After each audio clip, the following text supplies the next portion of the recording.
From Caicedo time to Milinkovic time, Lazio again gets 3 points with a late goal. Fourth win in a row for Lazio, but the Champions League is still distant. Is Akpa Pro the new Marco Parolo? Caicedo on the ref. Was it a goal or not? Inzaghi get the COVID. The latest news about the Lazio manager. Lazio is the oldest team in Europe. Can we blame Alistair for this or not? This is Lazio Lounge, your favorite podcast in English about La Prima Squadra della Capitale. I'm Vittorio Campanile, and with me, unfortunately, again, Alistair McKenzie. Hello, Alistair. And shall we start from Caicedo? Shall we start from the performance of Lazio? What's your take on Lazio's latest win? Yeah, I mean, I think it's probably the best Lazio have played for a while. I think it was the best performance we've seen from Lazio against one of the better opponents we've played against for a while. Annoyingly, that still results in the same outcome, which is having to wait until the last minute to actually get the win that you feel like you deserve. And it would be nice, like we've said every week for about 2 months now, to actually have a comfortable win at some point in our lives again.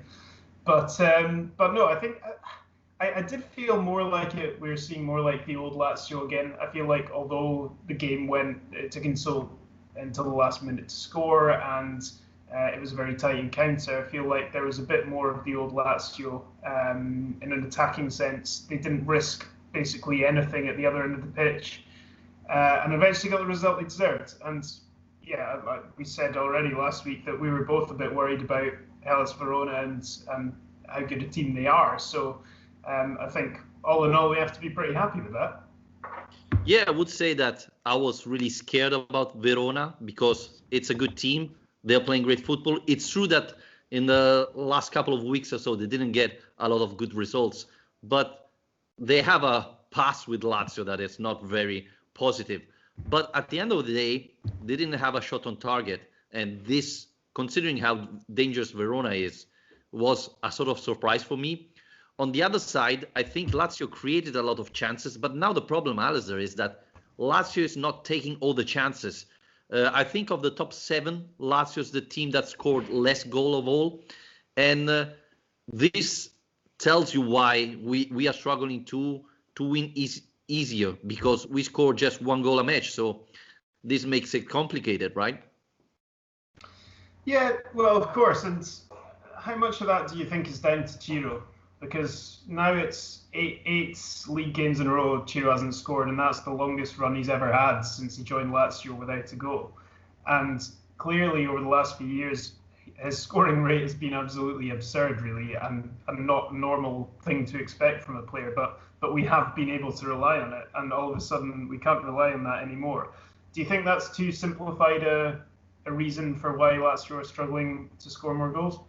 Well, I think that the problem is that we rely too much on Ciro Immobile, because the problem is that Correa, that is the striker who played more minutes after Ciro Immobile, have scored only 3 Serie A goals, which obviously is not acceptable for a striker playing for a team that's fighting for the Champions League. Caicedo is not playing a lot. He's probably the best scorer for Lazio after Ciro Immobile. Murici, again, didn't play that much and didn't score a lot. So I think we are missing the goals from a striker if we take off Ciro Immobile. So yeah, that's probably the reason why Lazio is struggling.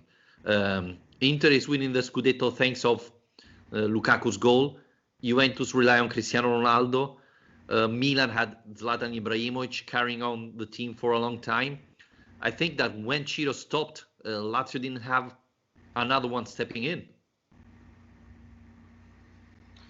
Yeah, and I guess we spoke last week already about Joaquin Correa and the fact that he's not been reliable as a goal scorer.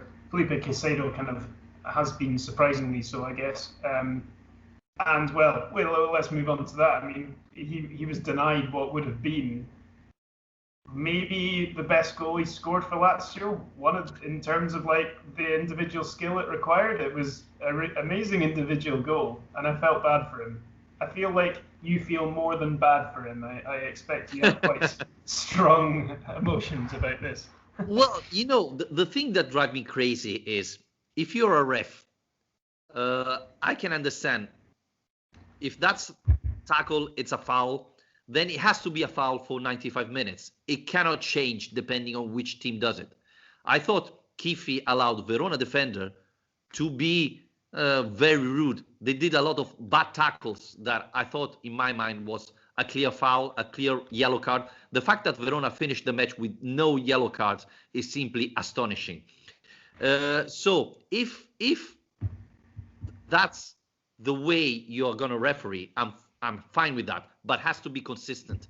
The Verona defender grabs Caicedo for like 30 seconds, and Caicedo then push him away. You never whistle that for the whole match. You cannot do it suddenly for a goal. That's not acceptable. I don't understand, and I don't agree with that.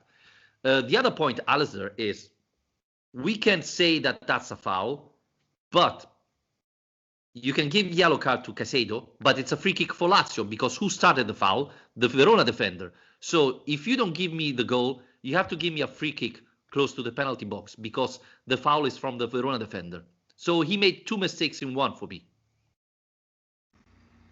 Yeah, no, I'm completely with you on the consistency issue. I think that's always the most frustrating thing about a refereeing performance is when it becomes like it was yesterday, when it almost feels like it's a complete roll of the dice whether or not the referee's going to blow his whistle for things, because there were certain fouls that went in where he would just allow play to go on and you're thinking it's a certain foul, and then at other times there's absolutely nothing happening and we have to stop the game. And it becomes really kind of stodgy, frustrating thing to watch. You know, it kind of sucks all the enjoyment out of a football match to watch it when it's like that. I mean, I hate to think what it would have been like for people watching that game yesterday who didn't support Verona or Lazio, because it can't have been particularly entertaining, I guess. But yeah, I mean, with the goal, I think you're right. For me, I think you can see how he has disallowed it, because if you're going to look at the VAR review and see Caicedo throwing his arm in someone's face, and he's being asked by VAR to go and look at that, then yes, fair enough. That you're not allowed to do that. But at the same time, you're right. For him to then book Caicedo and give Lazio nothing and completely ignore the fact that I can't remember who it was, the defender, but was basically climbing on Caicedo's back to try and stop him before then. It's frustrating, but I mean, at least Lazio ended up with the win with the 3 points this time, because those things are only they only become regrets, I guess, if you don't get the points, and at the end of the season you end up looking back on it. We've been there before, haven't we? So at least that hasn't this time. Yeah, the defender Verona was Magnani, I think. Yeah. Alistair, Milinkovic-Savic scoring in the last minute. 2017, Chievo Lazio 1-0 last minute. Sergej Milinkovic-Savic scored the 3 points goal. Coincidence? Is Sergej finding the Bentegodi a nice place to score in the last second? Looks like it. I mean, the funny thing about that was when that first went in, I was sure it was Marici who got his head on it, and I was thinking, yes, come on, finally, because when you're seeing, stoppage time and balls being lodged into the box, I thought, right, if he's ever going to do something, this is the moment, and I thought he'd done it. So, but no, I mean, it's still great. I see Milinkovic-Savic is now, in terms of his goal contributions between assists and goals, he's equalled his best ever season with Lazio from 17-18. So he should set a new record, given that there's already another 8 games left to go. And yeah, he's come up big. Throughout the whole season, I think he's just been really the complete midfielder and just a really mature player nowadays. I think he's by far the standout Lazio midfielder this season, and yeah, what a weapon he can be up there, What it is a good plan B to have. We've seen it plenty of times over the years, but having Milinkovic in the box, not to mention Marici at the end of the game. But I guess the issue is, again, we rely on the Radu delivery, don't we? I mean, it seems to always be the Radu delivery that we need to be able to make the most of these guys in the box, because nobody else can actually get an accurate crossing. Yeah, we should play Radu directly left winger next time. But yeah, I've got the impression that if Milinkovic didn't get the ball, then Murici would have scored because he was just behind him. So I don't know. It was good to see Murici there, I think. Fourth victory in a row, Alistair, for Lazio. I think this is a very positive sign. We said in the last four, three victory came from a late goal. But, looking at the Napoli, Roma, and so on, Lazio is the only team with Atalanta, and obviously Inter, who has 11 wins in a row, to win so many matches in a row. The problem is Lazio is still sixth because Napoli lost against Juventus last week, the match they had in hand, and Atalanta is keeping winning. So it's good to be still alive, I would say, but things are not getting easier, even though Lazio's winning 4 matches in a row. Yeah, that's the thing. It's great to win in the last minute, but what would have made it even better was if other teams had lost points. It's very unusual for the top 7. I saw it was the first time in 4 years or something like that all 7 teams had won at the same time. So it does go to show that, there's a lot of pressure on all these teams to be winning at the moment, but nobody is kind of letting this slip quite yet. Roma looked like they were heading that direction, but and I still think they're the likeliest to fade. But it's looking more and more to me like this double header coming up against Milan and Napoli is going to be, that's it really. That's what the top 4 hopes will be hinged on, and that won't necessarily even be enough to put Lazio in the top 4. But what I mean by that is if they have any hope, they have to be winning, I'd say, probably both of those games. We have to mention that next weekend, Lazio is playing against Benevento, while there is Atalanta, Juventus. So, again, hopefully, teams will lose points. One of the two, obviously. So that could be very important. There is also Napoli-Inter. So, again, we hope Inter wins at this point, I would say, Alistair, so that we recover points against Napoli. All this said, Lazio need to win against Benevento, because if we don't, then even if we beat Milan and Napoli, or Napoli loses against Inter and so on, it's pretty much useless for Lazio because we didn't recover points. So I think the next 3 weeks will be key for Lazio hope for the Champions League. Yeah, the interesting thing is as well that looking at the run-in, which I think we can now call the run-in because we're over 30 games, but I think all of the top 7 have exactly 3 games each against other teams in the top 7, which is quite interesting. There's no one with a particularly big advantage over the others in terms of the fixture list they've got. I'd say, but then if you look at the teams that they're playing against, Lazio's isn't the most impossible because we've got Inter and Juve out the way, which means that our 3 are against Milan, Napoli, and Roma, and you'd probably say if you're going to pick 3, you'd at least pick 2 of those. So that's something, but it's just, it's so hard to call because there are so many opportunities, like you say, for other teams to take points off one another. But I don't know, I still do get the feeling that it's hard to imagine the way Lazio played most of the season and the way they still are playing that they're going to end up in the top 4. You feel like you need to have a bit more momentum. Yes, it's 4 wins in a row, but they're not really there if you watch some of the other teams who are fighting up there. And that's kind of shown in the goal difference. If you look at the table, the teams above Lazio in the top 5, goal difference, 42, 22, 34, 33, 31. Lazio's goal difference is 8. And that does generally tell you quite a lot about how a team has performed over the course of a season. Yes, I agree. But looking at all the other matches this weekend, Milan won because Parma is simply finding every week new ways to lose, a match that they should have won. Atalanta beat Fiorentina, who is a very weak team, and still they were 2-0 up and find a way to to put Fiorentina back on track, allowing 2 goals in, what was it, 10 minutes, 5 minutes, something like that.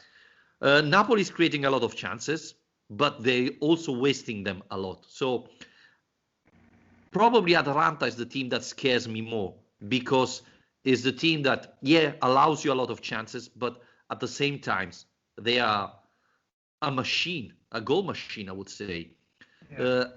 I cannot understand very well Juventus. I thought going to play against Napoli, I thought Napoli was the favorite team. Instead, Juventus dominated that match. So the problem is, if we had to make the race against Napoli, I wouldn't be so pessimistic. The problem is Atalanta is not flying, but playing very well. So I see it hard to see them losing points. Well, against Juventus has, they have to win them all to have a chance. So that's going to be a challenge for both teams. But yes, the problem is that I'm not seeing teams playing really well, but Atalanta is on a winning streak and they look in great condition. And they're out of the Champions League, so they just have the Coppa Italia final. I don't know if they're going to lose points for that.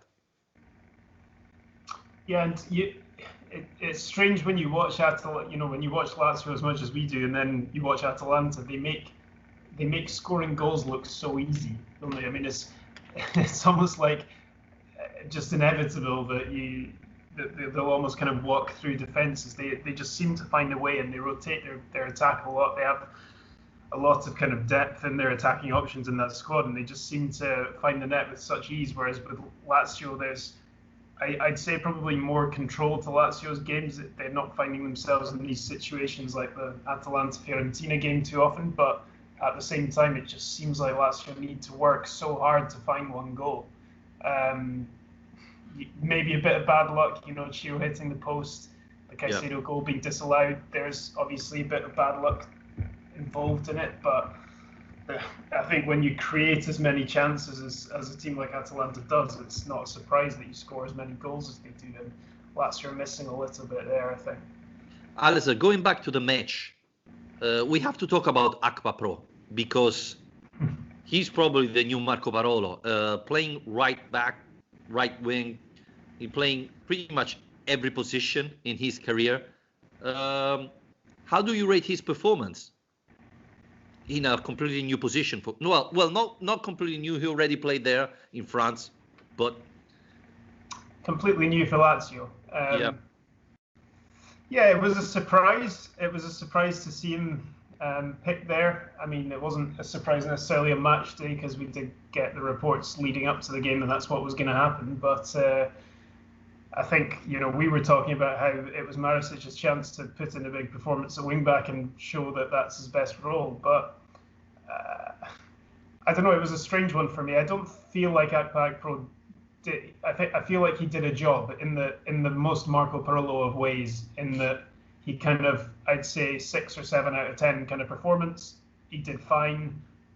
He didn't really, contribute massively in the attacking phase. I don't feel like he was. It wasn't like a huge success story to the extent that we'll be calling for him to start every game there. But he wasn't terrible either. So it was just kind of reliable, I suppose, and it's good to have a reliable option there. I think the biggest surprise for me again was probably Marisic. I think he was excellent. Having said that we want him to leave this position, I thought he was excellent in that role yesterday, and he just has a really good way, I feel, of defending in the box. He manages to kind of shut down crosses and man mark very effectively, while taking very low risks. And that's not something we're used to from Lazio defenders, is it? But defending in the box usually is something that makes us have heart attacks. So I've been quite impressed with him, actually. I think next week we're going to see Akpa Pro playing central defender. I mean, that's the next Marco Barolo stage, right? So end up with a back three of Marisic, Akpa, and Parolo, probably. Yeah. Maybe Strakosha. I think that's the next stage. Akpa Pro starting goal in the next couple of matches. I can see it happening. But yeah, overall, I thought Akpa Pro played a good match. He didn't create problems, which was my biggest concern.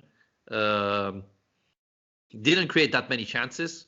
So, but overall, the fact that Verona wasn't dangerous at all, the match tells you that Akpa Pro had a good performance, and so that's a positive sign. Still, we have Patrick and Musacchio on the bench.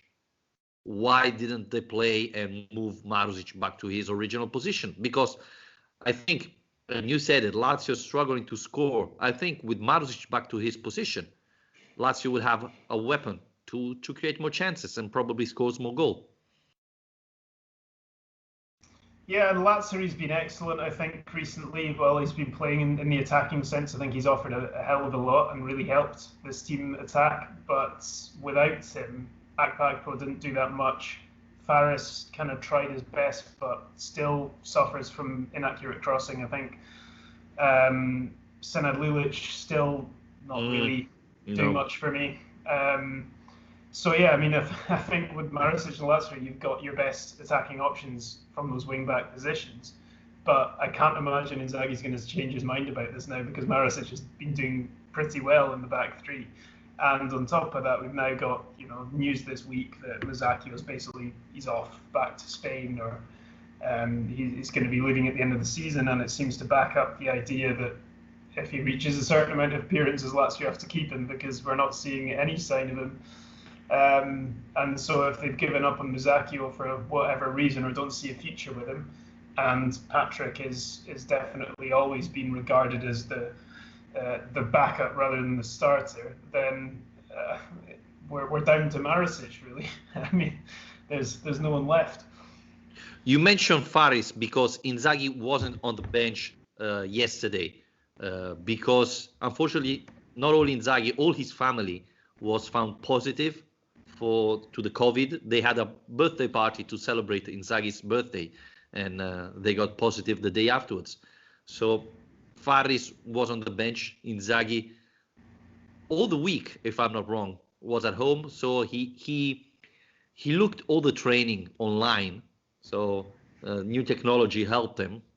Probably he didn't use that zone, but we don't know when he's gonna be back. Basically, luckily he's not that ill. His wife, unfortunately, is in a worse situation, but it would be good to have him back before the Benevento match, right?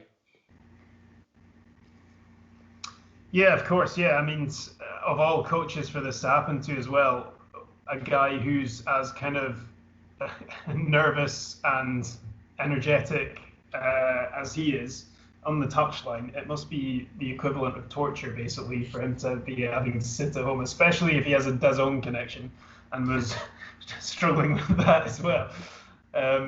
Because, yeah, I mean, he provides so much energy from the touchline and so much instruction, and is a really vocal presence that, and we've kind of debated in the past whether that's a good thing or not, but one thing's for sure, which is that would be noticeably absent for the players, to not, especially in an empty stadium, to not have Inzaghi, in the touchline or being told to get back in his box all the time, screaming at them, or grabbing their shoulders before they do throw-ins, and all the kind of antics he gets up to. It's such a big part of what we're used to with Lazio that it's a huge absence. So yeah, I think that the sooner he's back, the better. But even though he wasn't there, the team find a way to score a late goal. So the focus was there even without Inzaghi. I think that's a positive sign.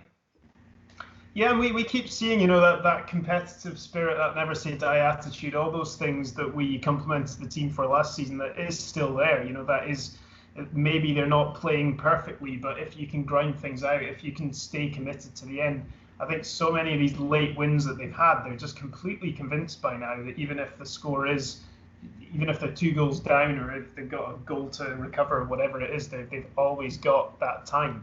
And that's such a change in mentality, I think. If I remember back to the start of, for some reason, the start of the 18-19 season when we played Juventus in Turin, and I think the score was 2-0 or 1-0, and But I just remember us talking after that game thinking, they just don't look like they have any belief whatsoever that as soon as they go behind and they're playing Juve and they cheer in, they're just thinking, well, we're done, game over. And we had quite a few of those games in the past, and that attitude has completely changed now. I think Lazio are definitely a 90-minute team. That's not something you can criticise them for not being.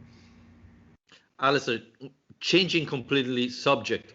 Last week, a stat came out about Lazio that is the oldest team in Europe, and it's the only team in the top 5 leagues who didn't play for a single minute a under 23 player. I mean, this stats is really terrible. Yeah, it was pretty grim reading. It was a study done by Opta, football statistics people, about the kind of leagues and teams that give the most minutes, most opportunities to under 21 players. I think there were 7 in the top 5 leagues, 7 teams who hadn't given any minutes to under 21 players, and Inter were the only other Italian one. But yeah, Lazio had the overall oldest average team, I think just under 30, and they had the oldest, youngest player, who's Luis Felipe, who's, 23, over 23. So yeah, it goes to show, I mean, we already knew this, that it's an aging squad, but it was, I think, probably still quite surprising to see quite to the extent that it's an aging squad where it's so much higher than the other, 78 teams, I think, in Europe. Last week I was thinking, watching Ajax Roma. Do you imagine Simone Inzaghi managing a Ajax team? Yeah, not quite fitting with the philosophy, maybe. Close. Well, this is the thing. I mean, how much do you kind of blame Inzaghi for that? I guess you have to, because there are younger options. But then again, is it Inzaghi to blame, or is it the club haven't provided him with a higher quality of young players, or put enough money into youth investment, or whatever it is? I think it's probably a bit more complex than just blaming Inzaghi for it. Yeah, since the beginning of the podcast, I'm trying a way to blame you for that as well, but it's quite difficult at the moment. Pedro Neto, I think that's something you can blame Inzaghi. Yeah. But Pedro Neto, who was the second most used player in Europe under 21 now, by the way. Yeah, obviously, he's a star. Raul Moro, maybe he could have played more with another manager. But I think that's the only youngsters in the last couple of years Lazio had that were probably good enough to play in the for a Champions League team level. Obviously, you could give some playtime to Armini, but the fact that Lazio won a lot of matches 1-0 and never closed a match earlier didn't give that option to try a youngster during a match, right? Yeah, exactly. That's the thing. You're not talking necessarily about even trying to compete with having the youngest team in Europe or whatever. You're talking about literally not giving any minutes to anyone under that age.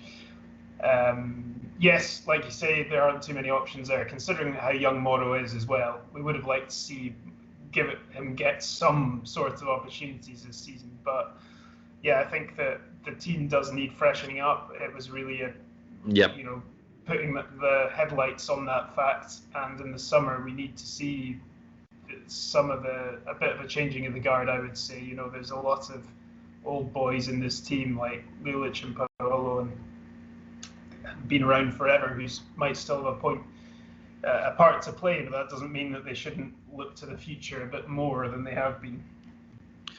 Yeah, also because, again, I think we both agree that Lulic's performance yesterday wasn't what we were expecting, right? When he came in, he didn't give nothing to the team. I thought Fares played quite well yesterday. Maybe he was a little bit too in a rush when he tried to shot immediately when he had the chance in the second half. But I think you can see Fares improving, and that's a good sign. On the other side, no, I don't see Lulic improving. I think, he needs time. At that age, it's not easy. So probably refreshing, getting some younger people in those positions would be very good move for Lazio in this summer.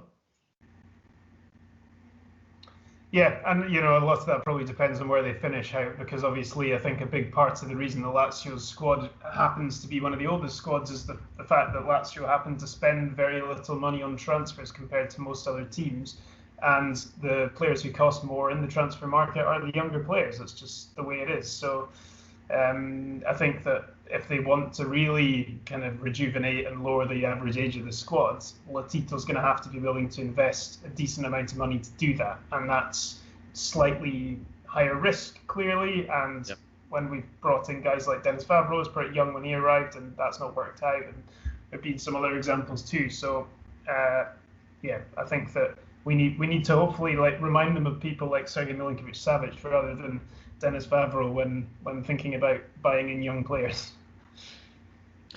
There's a lot of question from our listener on Twitter. It's asking, where do we think Lazio will finish this season? So you go first.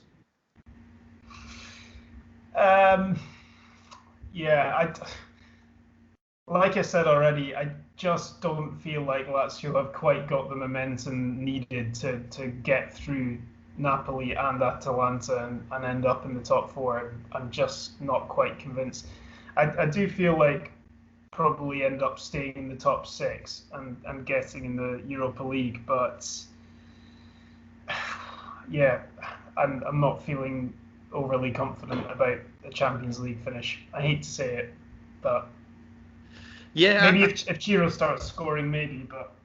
Yeah, I think it's very hard this season. I do believe Lazio will finish in the top six, though. Probably the next three matches will be decisive. Jeppe Nielsen is asking, what do we know about Fares? Can he be the next Lazio coach one day? What do you think? Probably not. I mean, I think he seems to be like one of these guys who's quite comfortable with his role, which is he's supposed to be very good tactically and very good, useful assistant. And I think he's probably happy enough with that, to be honest. You never know. I mean, I guess once he's taken charge of the game by himself on the touchline, maybe he'll start thinking, well, actually, this could be for me. But I don't know. It's hard to say, I guess. But I think if Lazio move on from Inzaghi, they're likelier to look elsewhere than look to Fares to step in. So the funny thing about Fares, I don't know if everybody knows it. He was a Primavera coach, I think, of Empoli, and played against Lazio. And Inzaghi won, but loved the tactics of Empoli. So the next summer, he asked Fares to join him at Lazio.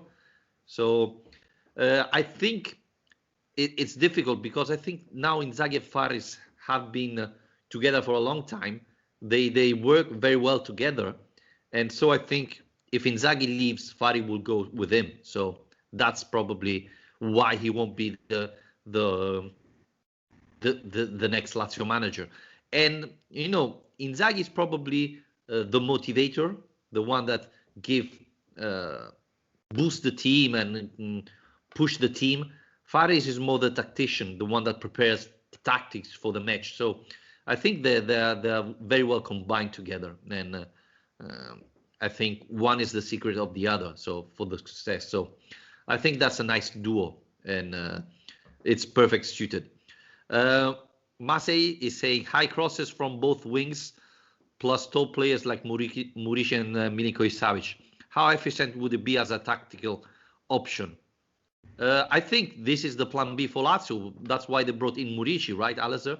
To have this plan B when team closes and put the bus in front of the goal. Yeah, go back to the kind of 1990s English football style. Or the Scottish football. Route 1, yeah. Yeah, I mean, obviously, it makes a difference when you've got two guys in there, Milinkovic and Murici, who are there to offer that aerial threat. And one of the reasons Murici was brought in was that Inzaghi had been asking for more of a target man striker to help him with that. But yeah, it does seem more like a kind of last resort plan at the moment than a real tactical plan. And I think really we're happier with that than if we had to watch Lazio every week, just smashing long balls forward all the time.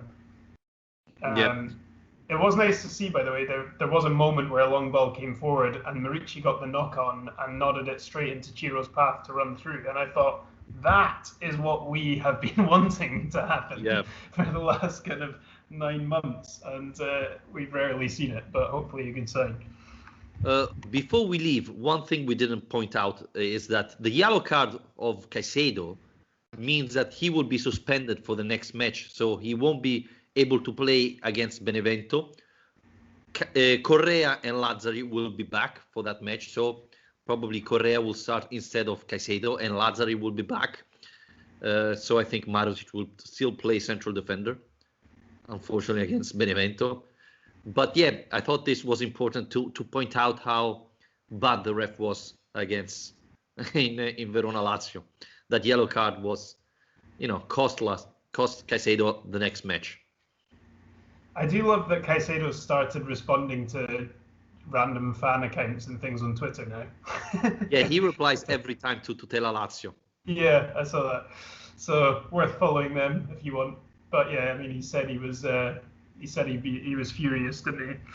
And you can imagine, because it's not just the decision, but it's the timing for him, because he gets the late winner against Spezia, and then he gets a chance to finally start again, plays well, is denied what would have been a brilliant goal, and now he's suspended and he's going to lose his place again because there's no other option.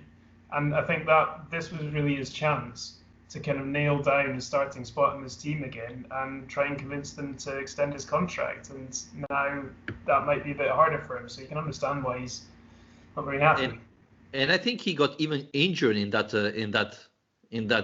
action, because he went to the bench complaining for an injury. In fact, he was subbed afterwards. So, I mean, from a goal to yellow card and an injury, that's awful. That's absolutely awful.